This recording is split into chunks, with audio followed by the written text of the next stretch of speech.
خطبہ نمبر 54، آپ علیہ السلام کے خطبے کا ایک حصہ جس میں آپ علیہ السلام نے اپنی بیعت کا تذکرہ کیا ہے۔ بسم اللہ الرحمن الرحیم۔ فتداكوا علي تداك الإبل الهيم يوم بردها قد أرسلها راعيها وخلعت مثانيها حتى ظننت أنهم قاتلي أو بعضهم قاتل بعض لدي۔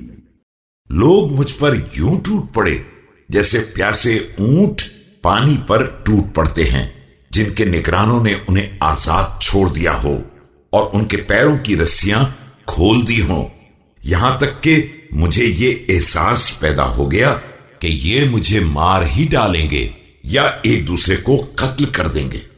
وقد قلبت هذا الأمر بطنه وظهره حتى منعني النوم فما وجدتني يسعني إلا قتالهم أو الجحود بما جاء به محمد صلى الله عليه وآله۔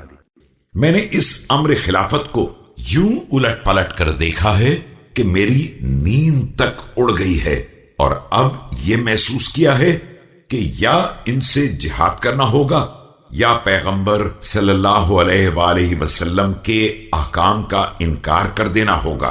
فكانت معالجة القتال أهون علي من معالجة العقاب، وموتات الدنيا أهون علي من موتات الآخرة۔